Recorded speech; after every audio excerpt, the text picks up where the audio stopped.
Volvió Sancho a casa de Don Quijote y, volviendo al pasado razonamiento, dijo: a lo que el señor Sansón dijo que se deseaba saber quién o cómo o cuándo se me hurtó el jumento, respondiendo digo que la noche misma que, huyendo de la Santa Hermandad, nos entramos en Sierra Morena, después de la aventura sin ventura de los galeotes y de la del difunto que llevaban a Segovia, mi señor y yo nos metimos entre una espesura, a donde mi señor arrimado a su lanza y yo sobre mi rucio, molidos y cansados de las pasadas refriegas, nos pusimos a dormir como si fuera sobre 4 colchones de pluma. Especialmente yo dormí con tan pesado sueño que quienquiera que fue tuvo lugar de llegar y suspenderme sobre 4 estacas que puso a los 4 lados de la albarda, de manera que me dejó a caballo sobre ella y me sacó debajo de mí al rucio sin que yo lo sintiese. Eso es cosa fácil y no acontecimiento nuevo, que lo mesmo le sucedió a Sacripante cuando, estando en el cerco de Albraca, con esa misma invención le sacó el caballo de entre las piernas aquel famoso ladrón llamado Brunelo. Amaneció, prosiguió Sancho, y apenas me hube estremecido cuando, faltando las estacas, di conmigo en el suelo una gran caída. Miré por el jumento y no le vi. Acudiéronme lágrimas a los ojos y hice una lamentación que, si no la puso el autor de nuestra historia, puede hacer cuenta que no puso cosa buena. Al cabo de no sé cuántos días, viniendo con la señora princesa Micomicona, conocí mi asno, y que venía sobre él en hábito de gitano aquel Ginés de Pasamonte, aquel embustero y grandísimo maleador que quitamos mi señor y yo de la cadena. No está en eso el hierro, replicó Sansón, sino en que antes de haber parecido el jumento, dice el autor que iba a caballo Sancho en el mesmo rucio. A eso, dijo Sancho, no sé qué responder, sino que el historiador se engañó, o ya sería descuido del impresor. Así es, sin duda, dijo Sansón, pero ¿qué se hicieron los 100 escudos? ¿Deshiciéronse? Respondió Sancho: yo los gasté en pro de mi persona y de la de mi mujer y de mis hijos, y ellos han sido causa de que mi mujer lleve en paciencia los caminos y carreras que he andado sirviendo a mi señor Don Quijote, que si al cabo de tanto tiempo volviera sin Blanca y sin el jumento a mi casa, negra ventura me esperaba. Y si hay más que saber de mí, aquí estoy, que responderé al mesmo rey en persona, y nadie tiene para qué meterse en si truje o no truje, si gasté o no gasté, que si los palos que me dieron en estos viajes se hubieran de pagar a dinero, aunque no se tasaran sino a 4 maravedís cada uno, en otros 100 escudos no había para pagarme la mitad,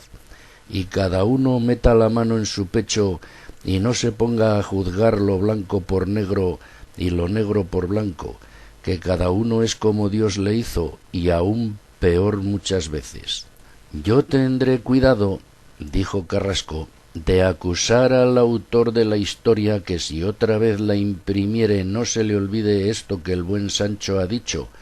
que será realzarla un buen coto más de lo que ella se está. ¿Hay otra cosa que enmendar en esa leyenda, señor bachiller?, preguntó Don Quijote. Sí debe de haber, respondió él, pero ninguna debe de ser de la importancia de las ya referidas. Y por ventura, dijo Don Quijote, ¿promete el autor segunda parte? Sí promete, respondió Sansón, pero dice que no ha hallado ni sabe quién la tiene, y así estamos en duda si saldrá o no, y así por esto como porque algunos dicen nunca segundas partes fueron buenas, y otros de las cosas de Don Quijote bastan las escritas. Se duda que no ha de haber segunda parte, aunque algunos que son más joviales que saturninos dicen vengan más quijotadas, en vista Don Quijote y hable Sancho Panza, y sea lo que fuere, que con eso nos contentamos. ¿Y a qué se atiene el autor? A que, respondió Sansón, en hallando que halle la historia que él va buscando con extraordinarias diligencias, la dará luego a la estampa,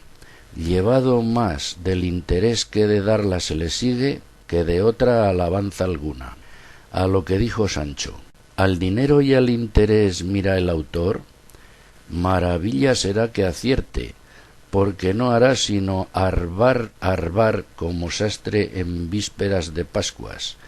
y las obras que se hacen apriesa nunca se acaban con la perfección que requieren.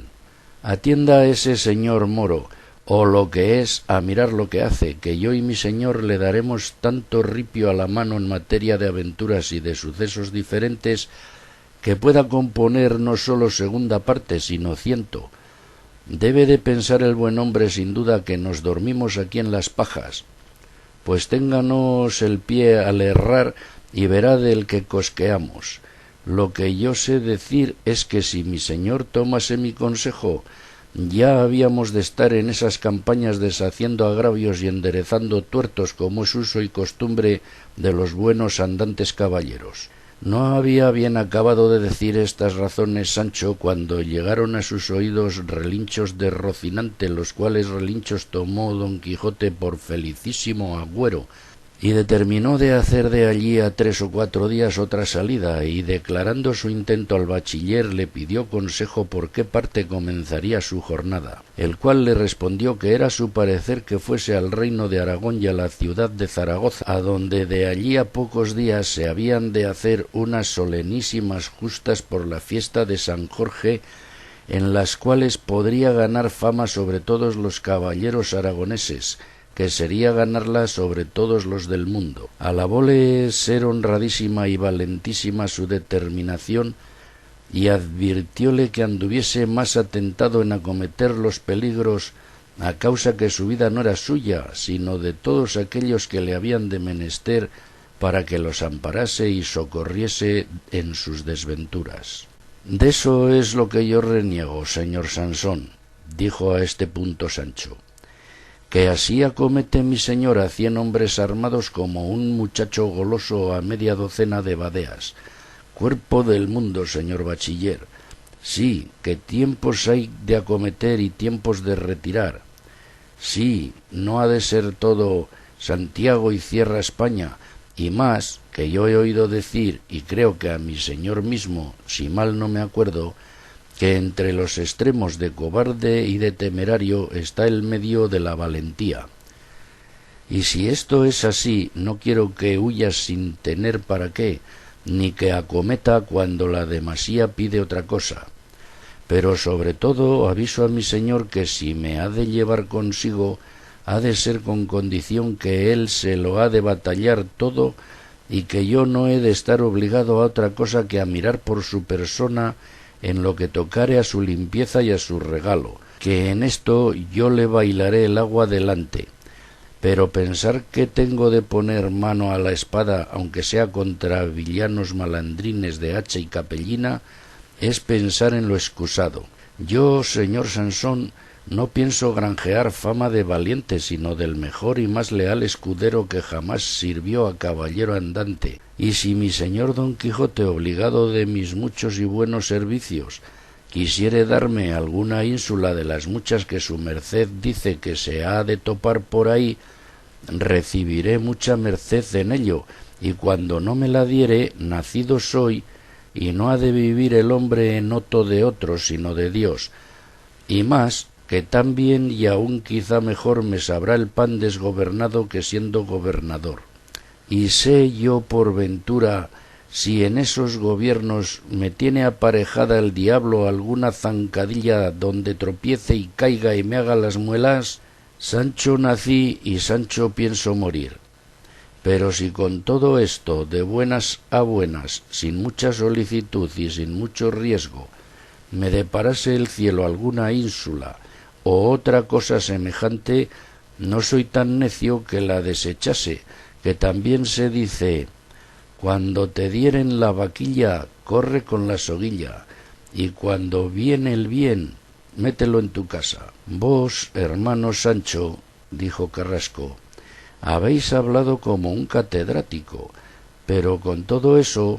confiad en Dios y en el señor Don Quijote, que os ha de dar un reino, no que una ínsula. Tanto es lo de más como lo de menos, respondió Sancho. Aunque sé decir al señor Carrasco que no echara a mi señor el reino que me diera en saco roto, que yo he tomado el pulso a mí mismo y me hallo con salud para regir reinos y gobernar ínsulas, y esto ya otras veces lo he dicho a mi señor. Mirad, Sancho, dijo Sansón, que los oficios mudan las costumbres, y podría ser que viéndoos gobernador no conociese de la madre que os parió. Eso allá se ha de entender, respondió Sancho, con los que nacieron en las malvas, y no con los que tienen sobre el alma 4 dedos de enjundia de cristianos viejos como yo los tengo. No, sino llegaos a mi condición, que sabrá usar de desagradecimiento con alguno. Dios lo haga, dijo Don Quijote, y ello dirá cuando el gobierno venga, que ya me parece que le trayo entre los ojos. Dicho esto, rogó al bachiller que, si era poeta, le hiciese merced de componerle unos versos que tratasen de la despedida que pensaba hacer de su señora Dulcinea del Toboso, y que advirtiese que en el principio de cada verso había de poner una letra de su nombre, de manera que al fin de los versos, contando las primeras letras, se leyese Dulcinea del Toboso. El bachiller respondió que, puesto que él no era de los famosos poetas que había en España, que decían que no eran sino 3 y medio, que no dejaría de componer los tales metros, aunque hallaba una dificultad grande en su composición, a causa que las letras que contenían el nombre eran 17, y que si hacía 4 castellanas de a 4 versos, sobrara una letra, y si de a 5, a quien llaman décimas o redondillas, faltaban 3 letras. Pero con todo eso procuraría embeber una letra lo mejor que pudiese, de manera que en las 4 castellanas se incluyese el nombre de Dulcinea del Toboso. Ha de ser así en todo caso, dijo Don Quijote, que si allí no va el nombre patente y de manifiesto, no hay mujer que crea que para ella se hicieron los metros. Quedaron en esto y en que la partida sería de allí a 8 días. Encargó Don Quijote al bachiller la tuviese secreta, especialmente al cura y a maese Nicolás, y a su sobrina y al ama, porque no estorbasen su honrada y valerosa determinación. Todo lo prometió Carrasco. Con esto se despidió, encargando a Don Quijote que de todos sus buenos o malos sucesos le avisase, habiendo comodidad. Y así se despidieron, y Sancho fue a poner en orden lo necesario para su jornada.